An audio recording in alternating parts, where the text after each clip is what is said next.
Pranam, Adesh Mahakal, Alak Niranjan. Welcome to Eat Pray Love and Tarot. Current feelings of your person वही देखेंगे.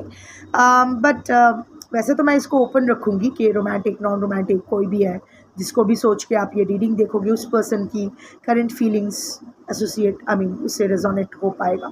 But पता नहीं क्यों आज वाइल ओपनिंग दिस सेशन मुझे बहुत ही स्ट्रांगली फील हो रहा है कि over the course of time majority collective जो ये रीडिंग देखने वाले हैं वो अपने रोमांटिक एसोसिएशन के लिए ही देखेंगे. सो एनीवे देख लेते हैं क्या आता है. But before I begin, I need to protect my energy. So all harm and negativity directed towards me, my YouTube channel and this video by anyone return to them tenfold with immediate effect. This is my will, so mote it is. Collective reading है, जितना resonate करे उतना रखना है, बाकी छोड़ देना है. हर कार्ड आपके लिए नहीं होगा. एक कार्ड के अगेंस्ट मल्टीपल एनर्जीज आ सकते हैं क्योंकि मल्टीपल लोग देखेंगे. तो कौन सी एनर्जी आपके लिए है, कौन सा कार्ड आपके लिए है, ये आपको फिल्टर कर कर लेने पड़ेगी क्योंकि आपसे बेटर आपका सिचुएशन और आपके पर्सन का स्वभाव कोई नहीं जान सकता है. सो आप प्रैक्टिकल होके रीडिंग देखिएगा और प्रैक्टिकल होके अपने लिए एनर्जी पिक कीजिएगा. कोई भी रीडिंग किसी भी रीडिंग का कंटिन्यूएशन नहीं है क्योंकि कलेक्टिव चेंज हो जाते हैं तो रीडिंग की एनर्जी भी चेंज हो जाती है. तो सेम टॉपिक पे अगर कॉन्ट्राडिक्टरी रीडिंग्स आती है जिससे ज़्यादा रेजोनेट करो वो वाला रखो, बाकी जाने दो. टाइमलेस रीडिंग है और किसी भी gender, zodiac, religion and sexual orientation के लोग देख सकते हो. This reading is for all types of देखो रोमांटिक आ गया, इसका मतलब मैक्सिमम सब रोमांटिक ही देखोगे. फिर भी I will keep it open, पता नहीं किसके लिए क्या है. So this reading is for all types of relationships including romantic, non romantic, even neutral, and for all types of situations in contact, no contact, on and off, whatever. Also मैं एक चीज़ आज clarify करूँगी. किसी ने मुझसे पूछा है आप कलेक्टिव रीडिंग क्यों करते हो. वैसे वो टॉन्ट मार के पूछा था. क्वेश्चन मुझे वैलिड लगा. टॉन्ट मार के पूछा था तो मैंने उसको रिमूव कर दिया क्योंकि उसका ये था कि why do I do collective readings अगर मैं सही प्रेडिक्शन नहीं कर सकती. मतलब उसका क्योंकि मैं बोलती हूँ ना कि आप प्रैक्टिकल होकर रीडिंग देखो, जितना आपके लिए है उतना ही रखो, बाकी छोड़ दो. कलेक्टिव रीडिंग के बेसिस पे कोई भी पर्सनल डिसीजन मत लो, ये सब बोलती हूँ मैं. तो उसको बुरा लग गया. वो ही और शी, आई डोंट नो, उसने मुझे चार्ज किया. मतलब that person pulled me up and said कि अगर आप सही प्रेडिक्शन नहीं कर सकते हो so why do you do this collective reading. So मैंने वहाँ अपनी एनर्जी वेस्ट करना ज़रूरी नहीं समझा क्योंकि अगर इतनी सी बात उसकी मगज में नहीं घुसता है सो दैट पर्सन जो भी वो अपना मेस वो खुद संभाले. I am not going to interfere in their karma. But वो क्वेश्चन मुझे वैलिड लगा. अगर न्यूट्रल एनर्जी में वो क्वेश्चन देखा जाए कि हम लोग क्यों कलेक्टिव रीडिंग देखेंगे अगर सब कुछ हमारे लिए नहीं है. उसकी एक्सपेक्टेशन को छोड़ते हैं. ही और she wanted me to actually predict some personal questions over comments for him और हर, जो मैं नहीं करना चाहती हूँ, इसीलिए नहीं करती. व्हाटएवर. बट क्वेश्चन तो वैलिड है बॉस कि कलेक्टिव रीडिंग हमें क्यों देखना चाहिए. Basically for 5 reasons. ये फॉर्चून टेलिंग सेशन से ज़्यादा ना साइकोलॉजिकल थेरेपी सेशन है. हर collective reading, not just my tarot session, जितने भी हम कलेक्टिव टैरो रीडर्स बैठ के कलेक्टिव रीडिंग करते हैं, ओवर 2 लाख टैरो रीडर्स है on internet itself, on YouTube itself, Facebook, Twitter मिला के न जाने और कितने लैक्स हो जाएंगे. हम सबका ना ये it's not the right tool for Fortune telling. This is psychological. जो लोग कलेक्टिव रीडिंग देखने आते हो ना, फेस इट, आपका कोई नहीं है सुनने को. एक्चुअली कोई नहीं है जिससे आप बात कर सकते हो. कोई नहीं है जो आपके सुनेंगे. कोई नहीं है आपके आसपास आपको सपोर्ट करने वाले, ये बोलने वाले कि चल बच्चा हूँ तेरे साथ. कुछ नहीं, सब सही हो जाएगा. अंधेरे में बैठ के मोबाइल हाथ में लेके रोते हुए कलेक्टिव रीडिंग देखते हो इस आस से कि कोई तो 2 मीठे बोल दे. जिसके पास भी जाओ तकलीफ ही पहुंचाते हैं, थप्पड़ मारते हैं, लात मारते हैं, धक्का मार के निकाल देते हैं। एंड अनजान strangers are more comforting than people you know. जो लोग जानते हैं वो लोग जजमेंटल हो जाते हैं, पर ये tarot reader, random tarot reader, मुझे जानते भी नहीं, मुझे देख भी नहीं सकते, मैं अगर सिर्फ व्यू करके रख दूँ तो इसको समझ में भी नहीं आएगा, पर इसकी ये जो बोल रही है इसकी बातें तो मुझे अच्छी लग रही है।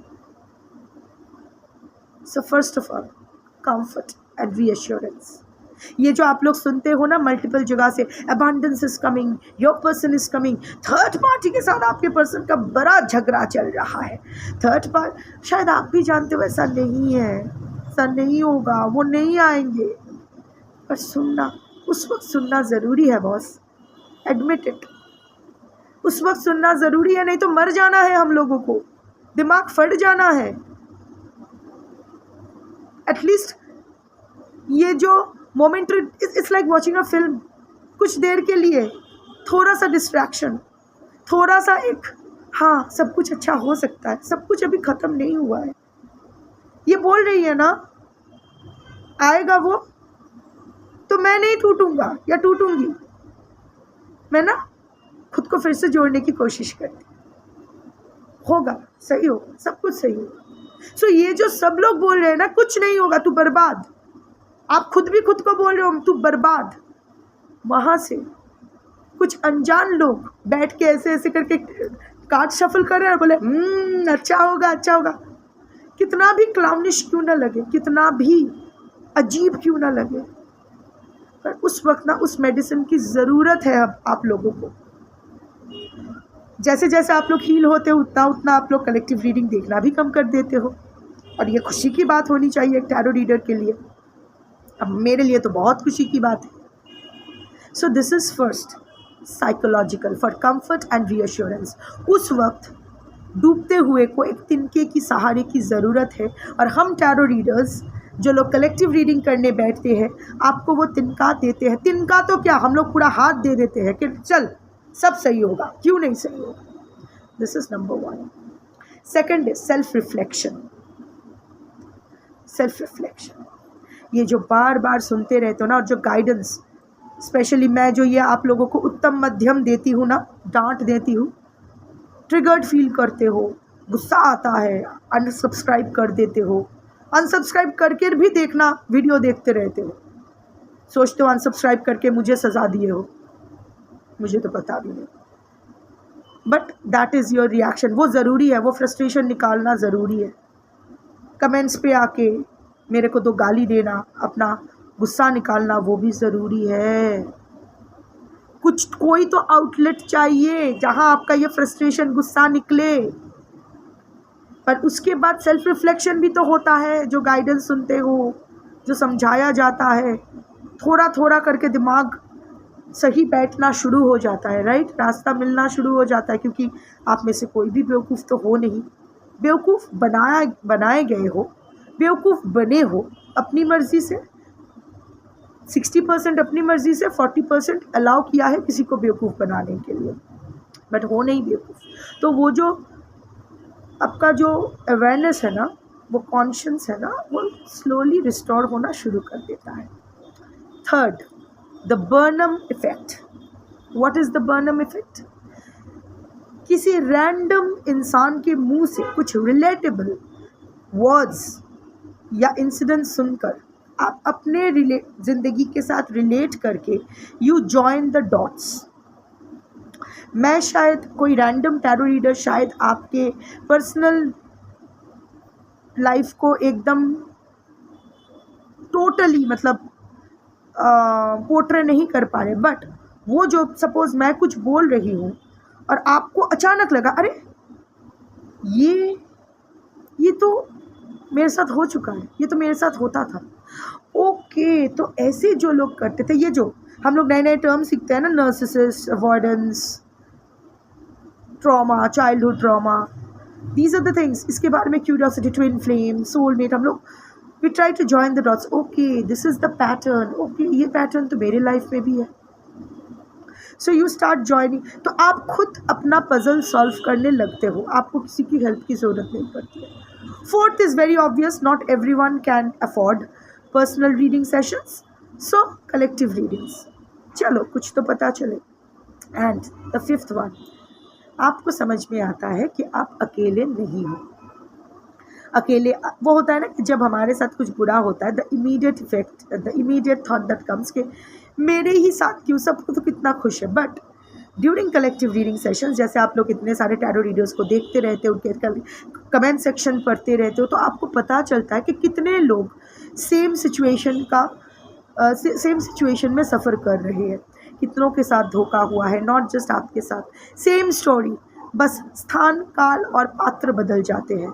सो it's a community compassion that builds up कि okay, I am not alone. ये सिर्फ मेरे साथ ही नहीं हुआ है, होता है, सबके साथ होता है. सब लड़ रहे हैं ना, तो मैं भी लड़ूंगा या लड़ूंगी, मेरे साथ भी अच्छा होगा. सो इसी 5 रीज़न के लिए कलेक्टिव रीडिंग देखना चाहिए. समझ ला? गुड. चलो अभी रीडिंग स्टार्ट करते हैं. जो लोग स्किप कर गए हो वो लोग तो चलो स्किप कर गए हो, जो लोग देखे हो वो लोग देखे हो. So let's start the reading now. तो मैं 5 cards on the bottom of the deck लूँगी. Energy only picks energy. So cards को अगर पिक करना होगा तो आपकी एनर्जी पिक होगी अमंग कलेक्टिव मेजॉरिटी एनर्जी, और आप जिसको अपना पर्सन मान के ये रीडिंग देखोगे उसकी energy will be picked via your energy among collective majorities person's energy. So देख लेते हैं current feelings of your person for you. 5 cards at the bottom of the deck.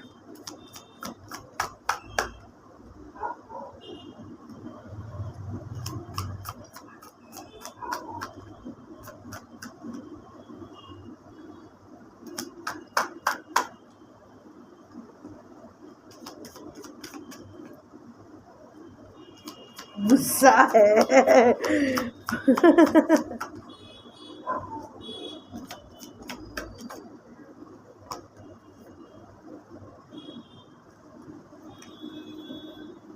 I am sorry.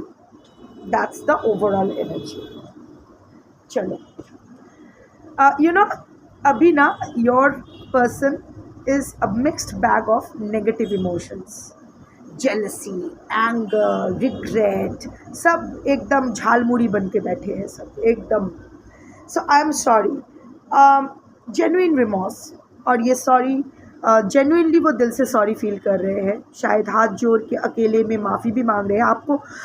आपको बोलने की हिम्मत नहीं है, पर अकेले बैठ के रो भी रहे हैं. और in some cases I can see they are shedding tears. Doesn't matter नर नारी किन्नर क्या जेंडर है, रोना तो सबके लिए, रोना तो यूनिवर्सल है, जेंडर न्यूट्रल है. तो यस, रिसेंटली आपके पर्सन आपके लिए आंसू तो बहाए हैं, हाथ जोड़ के मिन्नतें तो की है अकेले में, अकेले कोने में बैठ के, अपने बेड पे बैठ के. Genuine remorse, heart fail, regret. थोड़ा सा तो लाइफ हैज़ और is humbling your person a little.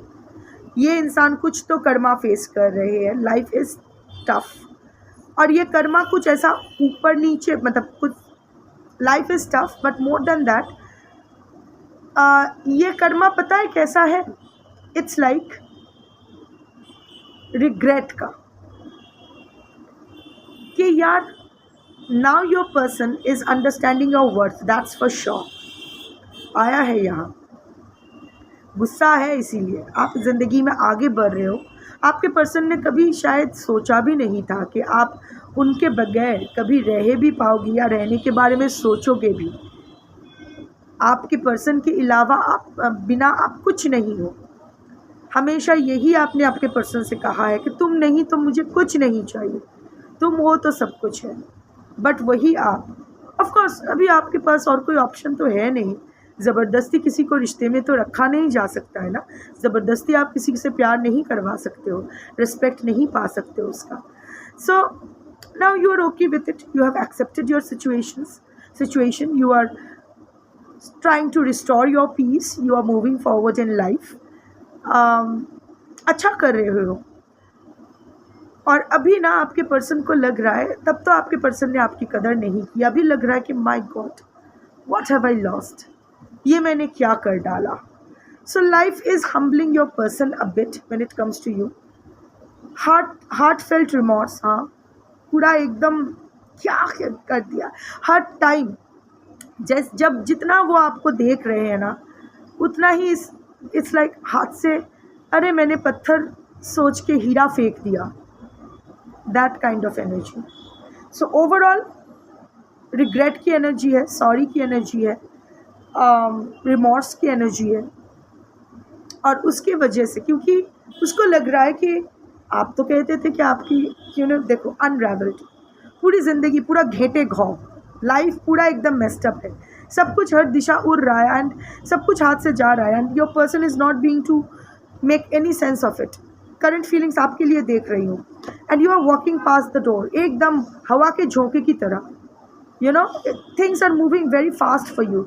आप अपने लाइफ में फास्ट मूव ऑन कर रहे हो अकेले ही, but your person is seeing that you are finally walking out of the door, physically, emotionally, energetically, whatever वे। और उनकी ज़िंदगी आपके बगैर तहस नहस होना शुरू हो गया है। अभी उनको समझ में आ रहा है कि किस तरह आप सब कुछ संभाल के रखते थे। उनके दिल को सबसे ज़्यादा, सबसे इम्पोर्टेंट, उनके दिल को आप कितना संभाल के रखते थे। पर आपने वो you are actually protecting your person from the outer storm. जितना भी घात प्रतिघात बाहर से आता था ना, वो सबसे पहले आप खुद के ऊपर लेते थे। आप अपने पर्सन का पंचिंग बैग हुआ करते थे। आपके पर्सन का जितना भी फ्रस्ट्रेशन, डिप्रेशन, सब आप पे निकालते थे वो।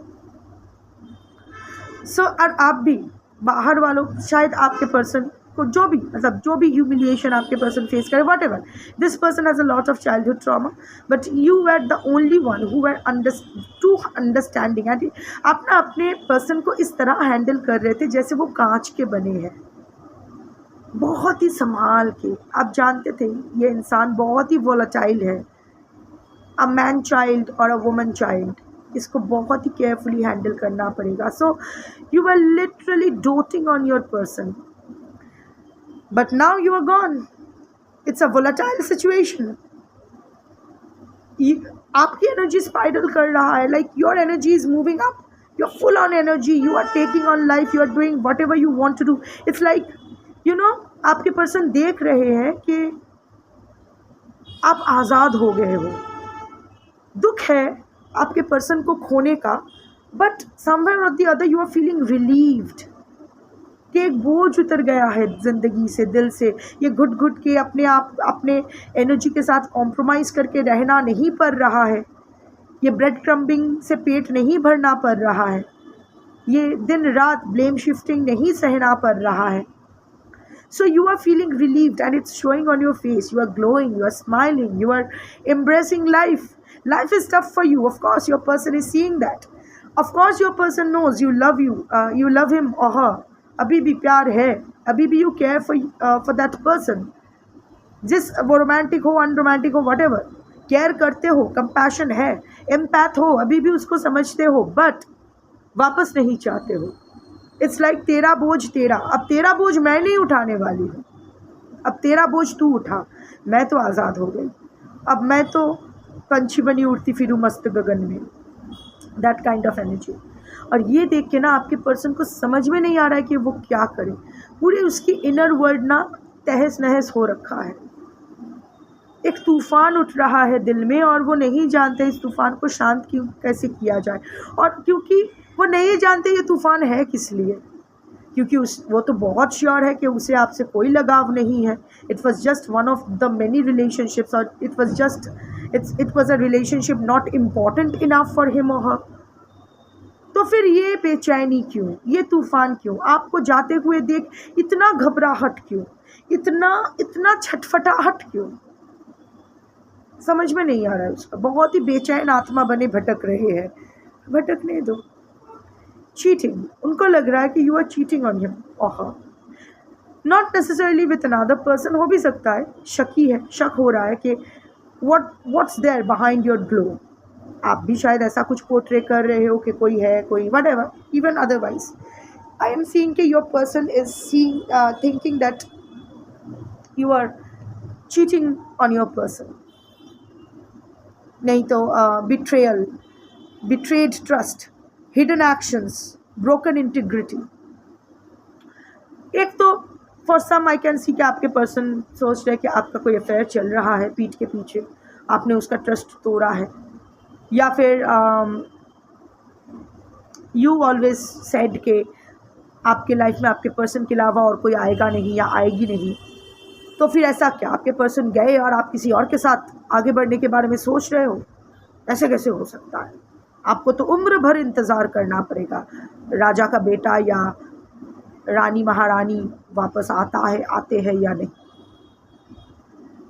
सो एक्चुअली चीटिंग वीटिंग कुछ नहीं है। आपके पर्सन भी बहुत अच्छे से जानते हैं कि you are loyal to your person, और अगर आप ज़िंदगी में आगे बढ़ भी रहे हो तो yes you deserve it. Loyalty should only be there for a person who is loyal to you. Loyalty के बदले अगर लॉयल्टी ना मिले तो एक तरफा लॉयल्टी का कोई मतलब नहीं होता है। Why should you waste your energy? However I can see for most of the collectives you are loyal, still loyal to your person. वो नहीं तो कोई और नहीं, but it's just that you don't need anyone in your life. But आपके person को शक है कि आपको तो मूव ऑन भी नहीं करना चाहिए था, आपको तो परे रह के रोना चाहिए था। How dare you. चीटिंग सिर्फ अफेयर नहीं होता है, चीटिंग ये भी होता है हाउ डेयर यू। आप खुश कैसे हो सकते हो? वो यहाँ बेचैन पड़ा है, वो इतने दुख में है, आप खुश कैसे रह सकते हो? Okay, the third card is disrespect, value dismissed, harsh tone, boundary violation. उसको लग रहा है कि आपके पर्सन की करंट फीलिंग्स है, आप जानबूझ के उनको डिसरिस्पेक्ट कर रहे हो, आप जानबूझ के उसका वैल्यू डिसमिस कर रहे हो। शायद आप लोगों को बोल रहे हो अभी वो मेरे लिए इम्पोर्टेंट नहीं है, या आप जो भी है, मतलब आप अपने हाव भाव से शायद दिखा रहे हो कि this person doesn't matter. Okay, दिल में प्यार है, बट प्यार जिसके लिए है वो तो शायद कभी ये इंसान था ही नहीं। प्यार तो आपको एक मुखौटे से हुआ था, उस मुखौटे का के प्रति अभी भी आप, ये इंसान को तो आप कभी जान ही नहीं पाए हो, तो उस मुखौटे के प्रति आपका जो भी है तो वो है।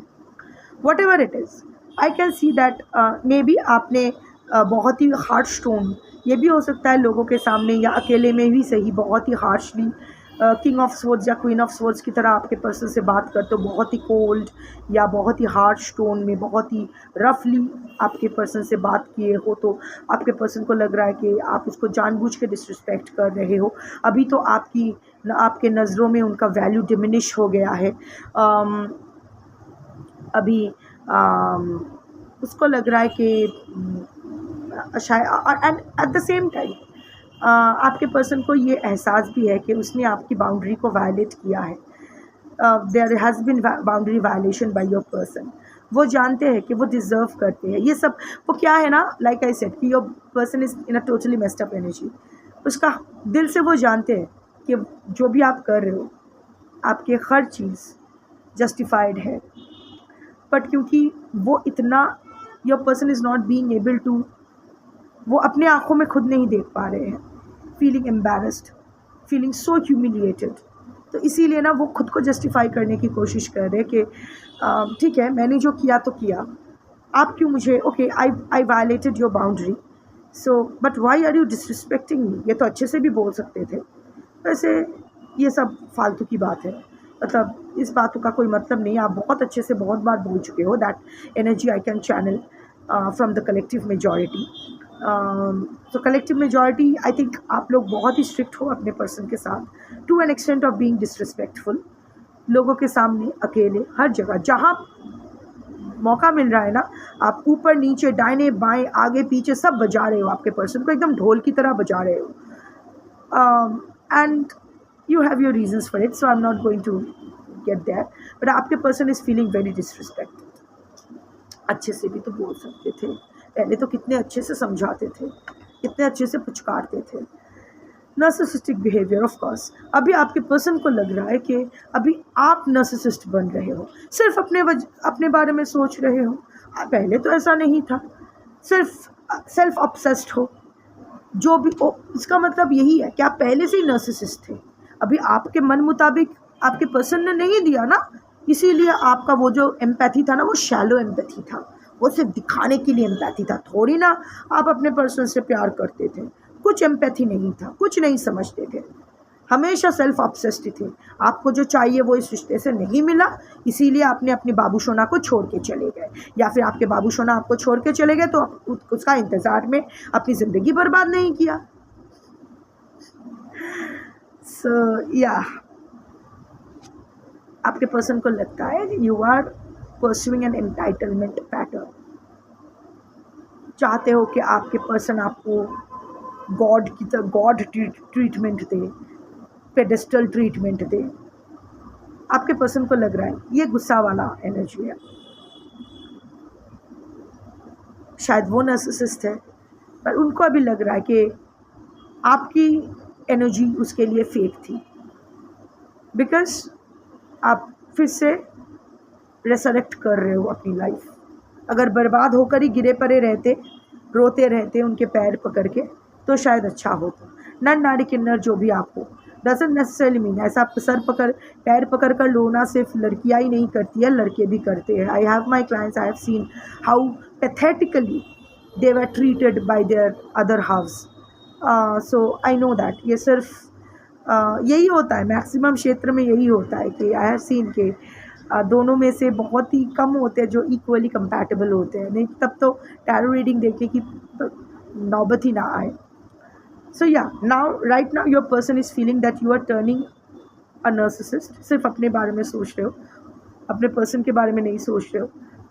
आपको आपका नहीं मिला तो अभी आप अपना असली रंग दिखा रहे हो। ये गुस्से का है, पता है क्यों? नहीं तो नेक्स्ट कार्ड रिकॉन्सिलिएशन का नहीं आता। नार्सिसिस्ट के साथ कोई क्यों रिकॉन्साइल करेगा या करेगी? See mutual healing, restored balance, bridge rebuilt। Reconcile तो आपके साथ करना है, and this is a sunset. So लंबे समय तक 10 ऑफ पेंटिकल्स वाला वाइब, लंबे समय तक साथ निभाने का इच्छा तो है। जो ब्रिज आप दोनों के बीच आपने बर्न कर दिया है वो चला गया था, वो ब्रिज पकड़ के वो दूसरे साइड पे चला गया था, और आपने अभी ना वो ब्रिज ही बर्न कर दिया है कि नहीं चाहिए, सो दैट ही और शी कांट कम बैक।